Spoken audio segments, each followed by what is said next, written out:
All right, so let's just go through the announcements for today. I bet some people are still going to be straggling in, so let's just go over these. Homework 6, I just put up on Connect Math. It's not that much stuff on it, so I'll have that be due on Friday. If you're traveling or anything, just let me know. I'm fine with extensions, just make sure you email me about it. Okay, no quiz this week. I do know a lot of you are traveling, so if you need to travel, do that. Let me know if you want me to record the class on Friday, or at least zoom in, so you get the material for Friday. And we have a new meeting place on Wednesday. I know we're kind of shifting around a little bit. So Wednesday, we're going to be meeting in Conway Hall. Everyone know where Conway Hall is? Okay, it's like the big building all the way on the other side of campus. I'm probably going to be getting there late, so if it's a walk, don't start running. I'll be running with you.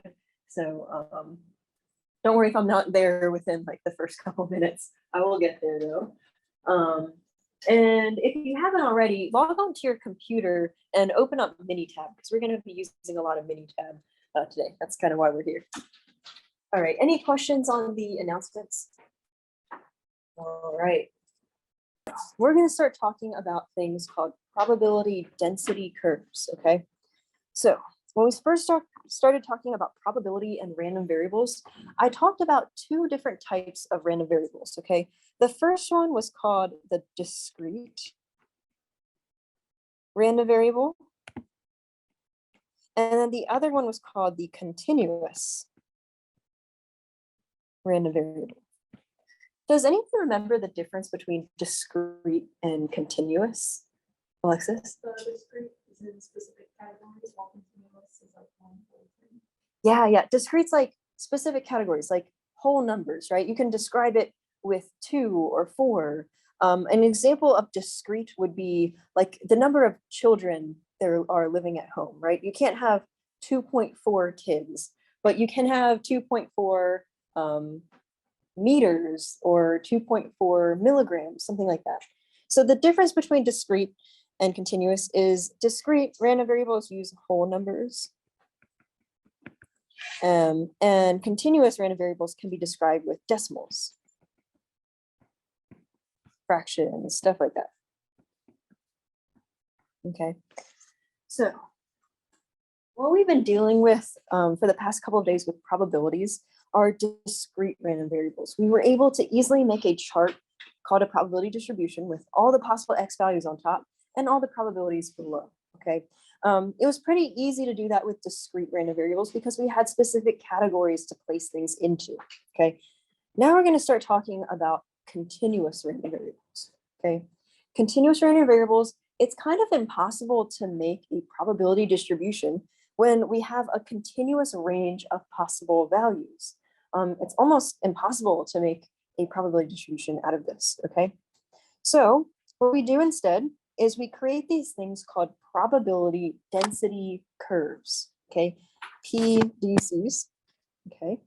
And these are kind of like charts, but they're represented with a graph, okay?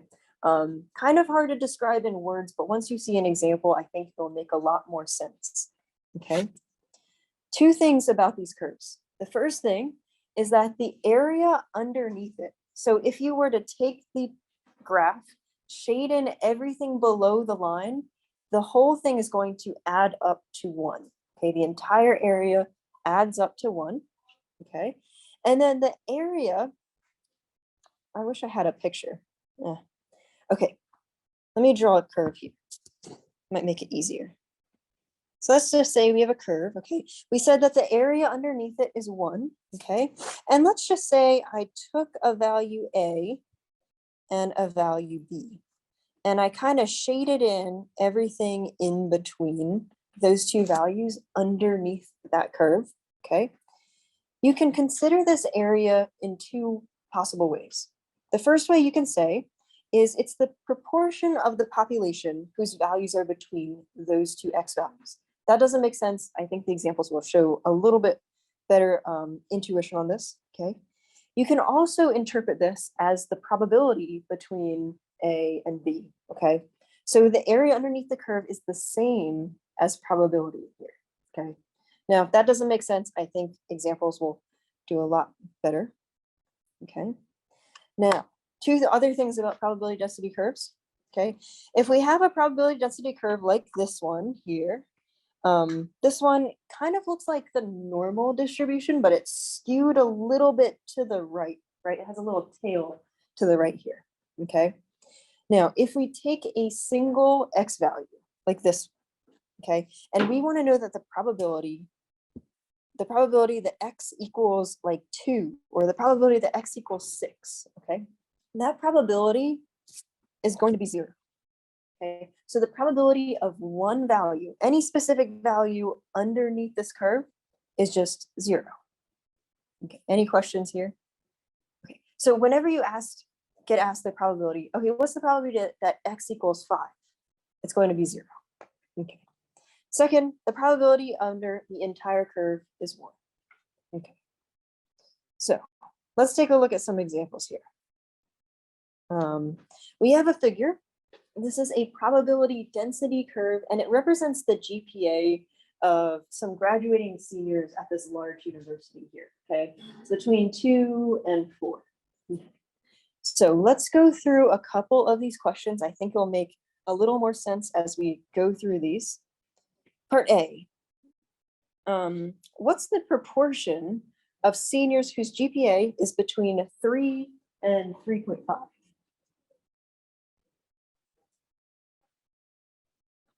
What's that probability? The 0.24, right? It's everything underneath the curve between 3 and, does everyone see that? Okay, so this one is 0.24. Okay, that was pretty easy, right? Okay.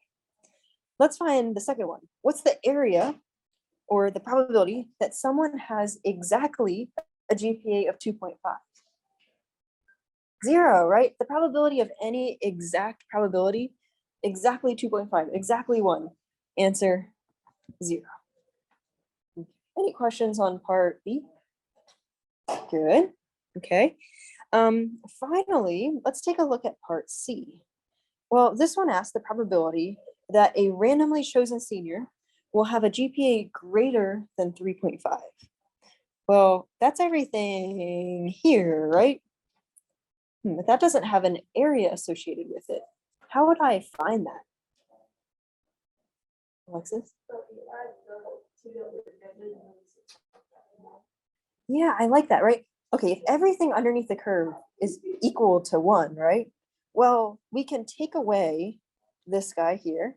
We can take away this guy here, and then we're left with what we're looking for, right? Does that make sense? Okay, so let's do this. We'll take 1, we'll subtract off the 0.67, and we'll subtract off the 0.24. Well, that gives me, I'm not good at mental math, so I'll get my notes out. 0.09. Okay. So any questions on part C? Okay, I'm actually gonna leave this door.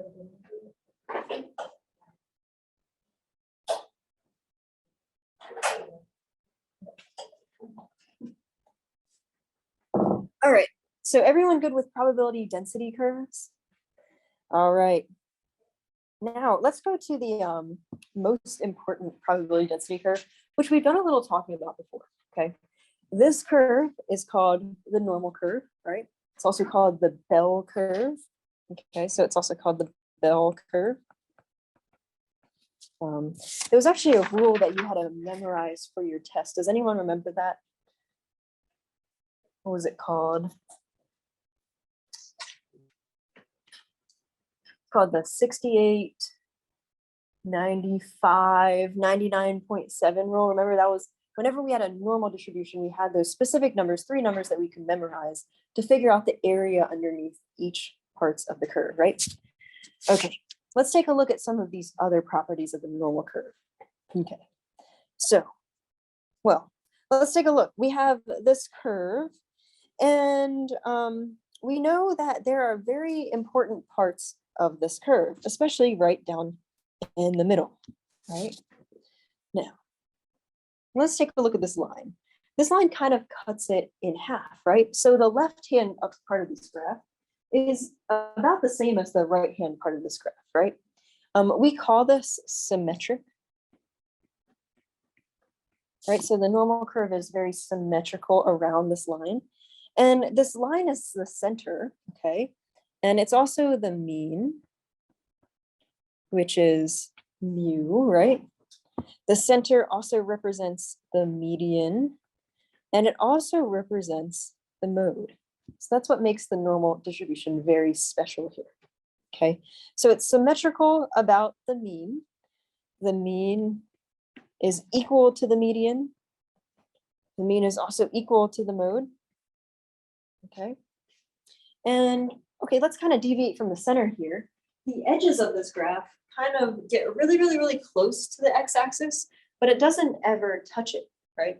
Does anyone know the word for that? Starts with an A. Might have learned it in high school. Okay, oh yeah. Asymptote, good. So when something gets really, really, really close to a line or something else, but it doesn't actually touch it, we call this asymptotic behavior. And this graph is asymptotic to the x-axis because it gets really, really, really close to the x-axis, but it never actually like touches the x-axis. Okay. So we have some properties of this. And we did a little work with finding like areas under the normal curve, but we didn't delve too much into it, okay? So if we had an x value, like a height or a weight of a dog or the temperature outside, we could tell how high or low it was compared to everything else in the data set based on how far it is above or how far it is below the mean, right? We kind of compared it to the mean. And the mean uses the mu symbol. Okay. Now we did this comparison in terms of this thing called the standard deviation, right? Standard deviation. And you might remember it uses the circle with the line on top, sort of symbol there. Okay. And the measurement or the amount of times it was away from the mean or below the mean in terms of standard deviation, do you remember what that measurement was called? It's a letter, something score, z-score, good. Okay, and we even had a formula for it. It was x minus mu over the standard deviation. So that kind of like jogging your memory on the normal distribution. And we had the z-score. It told us how far above or below we were from the mean in terms of the standard deviation of our graph. Okay. Now, we had the empirical rule called the 68, 95, 99.7 rule. And we were really good at calculating the probability that something was between like within 1 standard deviation, 2 standard deviations, and 3 standard deviations from the mean. We were really good at doing it, okay? Now we're gonna start doing more types of probabilities, not just within 1 standard deviation or 2 standard deviations. Maybe we wanna know the probability less than 2.5 standard deviations, things like that, okay? Before we get into regular normal curves, we're going to talk about a very particular type of normal curve called the standard normal distribution, okay? The standard normal distribution is like the most basic normal curve you can get, okay? The mean of this curve is 0, okay? So it's something that has a mean of 0, basic, right? And the standard deviation is 1, okay? So whenever you hear the term standard normal curve, we're talking about a distribution with mean 0, standard deviation 1, very basic. Okay. Now, the biggest property of the z-score is that it follows the standard normal distribution. Okay. So when we want to find the probability of something being less than or greater than or between any sort of z-scores, we're going to be using this standard normal distribution. Okay. Let's do some examples here. First of all, when we want to find probabilities of z-scores or x values, we're going to do these following things in Minitab. Okay, we're going to click Calc probability and normal. Okay, and we'll have this little thing pop up. Okay, now there's a lot of things going on here. Okay, the first three options, okay, are talking about exactly what probability we are going to be finding. Okay. Now, the first one we're never going to use for the normal distribution, so we're just going to ignore that one, okay? And today we're going to focus on the cumulative probability option, okay? So this option tells us the probability that something is less than a specific number. Oh, someone. Okay, so this is what Minitab likes. It likes questions that ask us, what's the probability that something is less than a number? We'll talk about that a little bit later, okay? We'll type in the mean and the standard deviation, okay? And then we're gonna switch the output. It always kind of defaults to the input column stage. We're gonna click input constant, and we're gonna write the number that we're trying to find the probability of, okay? Okay. I don't think this kind of helps you understand this, so let's just do an example, and I think it will clear things up. Okay, let's do example number 2. Okay. So we have the standard normal distribution. What's the mean of the standard normal distribution? 0, good. What's the standard deviation? 1, good. So remember, standard normal, mean of 0, standard deviation of 1. Okay. So if we want to find the shaded area below z equals 0.75, what we're going to do is we're going to open up Minitab, okay? Now, I honestly don't feel like doing this on my screen, but I guess I'll do it. Yeah, I'll do it. Okay, let me share my screen real quick. Going back and forth between, this is going to be running. Okay, we're going to go to Minitab. We're going to click on Calc. Okay, you can do this with me. Probability distributions, and then click normal. Same thing will pop up.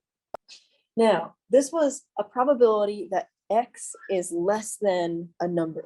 So we're going to click cumulative, since that's what the question answers, right? Next, we're going to type in the mean and standard deviation, 0 and 1. Okay. And we're going to switch input column to input constant. Okay. So what do you think our constant's going to be? What are we trying to find the probability of? 0.75, good. 0.75, going to type that in. Then we're going to hit OK. And let me see if I can make this a little bit bigger. There we go.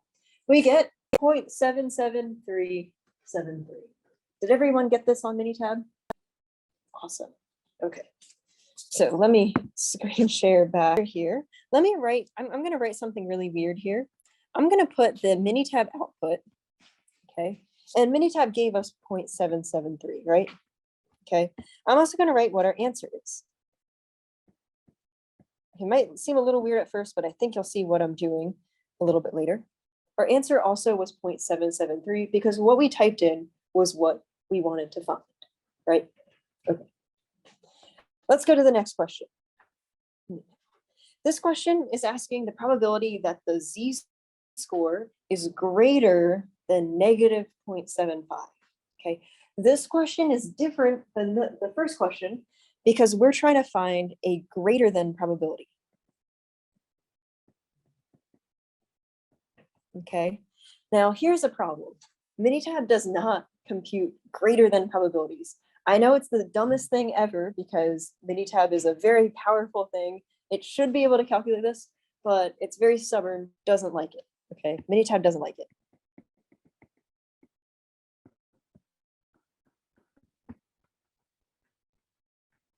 Okay, so what I'm going to do here is I'm going to find this probability instead. I'm going to find the probability that z is less than 0.75. Okay. This is something Minitab knows how to do because the sign is less than.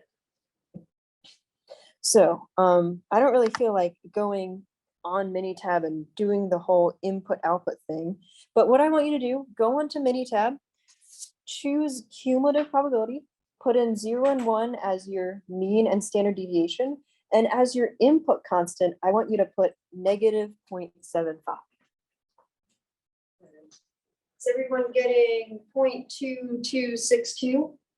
Awesome. Okay. So the Minitab output is the 0.226627, right? Okay.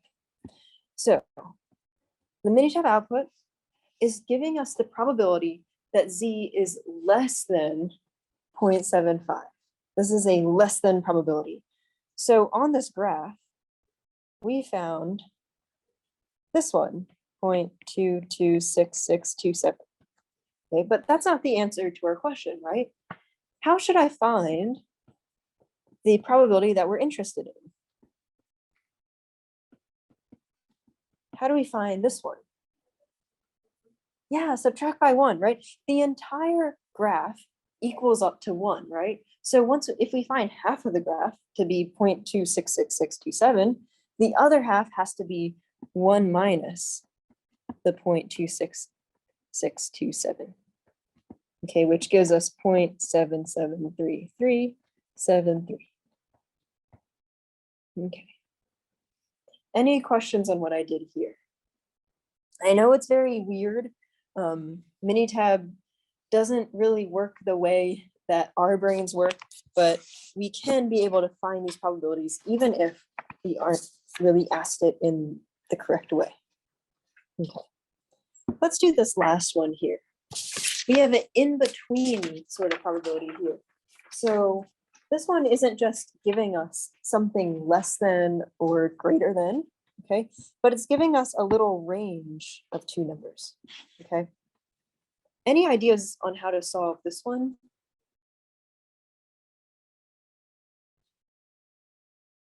And keep in mind that Minitab can only answer questions that are less than. How about this? When we have two numbers, right? So what if I did this? What if I first found the probability that z is less than 0.6? Okay. That would give me everything to the left of 0.6, right?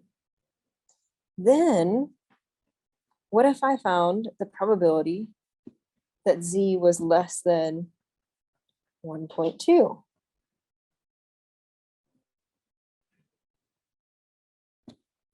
What would I do to these probabilities to get the probability that I want?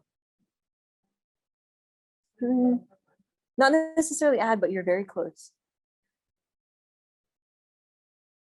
We could, well, let's take a look at this. What if I drew them both on the same graph?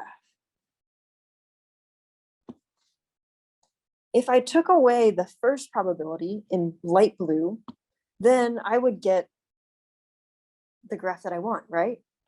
So the main, oh my goodness. The main idea here, okay, is we're gonna find probability 2. We're gonna find this probability over here, okay? And we're gonna subtract off the first probability over here, okay? So whenever you're asked a between question, you're gonna find the probability of the higher number, you're gonna find the probability of the lower number, and you're going to subtract them from each other. Does that make sense? Okay, so, oh my goodness, I should have kept that. Okay, so let's go into Minitab here. I'm going to share my screen. Yes, I want to continue. Okay, first, let's do the first probability. We're going to go to Calc, probability, and normal. We're continuing on with cumulative. The mean is still 0, standard deviation is still 1, and the input constant is now negative 0.6. Okay. When I hit OK, I'm going to write 0.2742 as my output under probability 1, right? So probability 1 gives us 0.274253. Just wrote that down on my notepad here. Next, we're going to find the probability of the 1.2 z-score. Hit OK. And that got me 0.8849. Okay. Is everyone getting the same probabilities as me? Okay, cool. Oh my goodness. So now I have to go here, share my screen. Oh my goodness. 3, 2, 1, go. There we go. Okay. So I wrote down my two probabilities, the 0.274253. I wrote down the 0.8849. Now what I'm going to do, subtract the two probabilities. 0.8849 minus 0.27425, and that gives me 0.6106. Okay. Any questions on my process here? Okay. So to recap here, to find less than probabilities, we just plug into Minitab, right? To find bigger than probabilities, we plug it into Minitab and subtract from 1. And to find between probabilities, we subtract the two probabilities from each other. Okay. So we have example 3. Okay. We have a distribution being normally distributed with a mean of 20, a standard deviation of 5. Okay. How about this? Try at least A, B, and C. We might have to try D, okay, together. Yeah, try these together or on your own. Remember, the mean is 20 this time. The standard deviation is 5, so you're gonna have to change those inputs. But I want you to try to see if you are able to figure these ones out together. All right, how about this? We'll come back together. If you haven't done D yet, don't worry. I feel like we should do D together, okay? Let's do part A. So for part A, did we have to do anything other than plug into Minitab? No, right? So this is a less than question. So no weird calculations. All you had to do was plug into Minitab. And your output was 0.6554, right? Awesome. Okay, and this was our answer. Okay, so for less than questions, less than or equal to questions, very, very easy. Okay, does anyone know why less than and less than or equal to are the same questions here? Alexis? Yeah, the probability of exactly one thing is 0. So there really is no difference between the probability of less than and the probability of less than or equal to, right? We're just adding on one more thing. Probability of one more thing is 0. Okay. Part B asked about the probability between 19 and 21. So this is a between question, right? So first, I guess you found the probability of less than 19, right? Right. What did you get for that probability?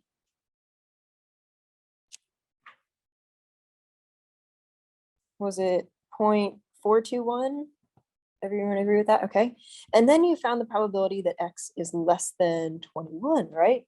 And correct me if I'm wrong, but I got 0.579. Awesome. Okay. Then finally, we did 2 minus 1. We subtracted the 2. So 0.579 minus 0.421 gives me 0.158. Okay. Everyone agree 0.158 was the answer to part C or part B? Oh, yes. Okay.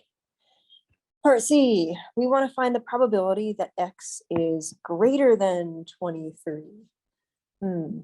Okay, so plugged in 23 into Minitab, and I think you got 0.726, right? Is that our final answer? No, right? What do we have to do? 1 minus, right? This is a greater than question. We have to do 1 minus 0.726, and that gives us 0.274. Okay. Any questions for part C? Okay. Now, part D asks something a little bit different, okay? What's the probability that any z-score is less than negative 0.2? Well, this isn't asking about X, right? It's talking about Z. It's not talking about a specific height, or in this case, I don't even know the X value. We're talking about a z-score, okay? So since we're talking about a z-score, what are my mean and standard deviation? Anyone remember what distribution the z-scores follow? It's in the shaded box on the back of page 1.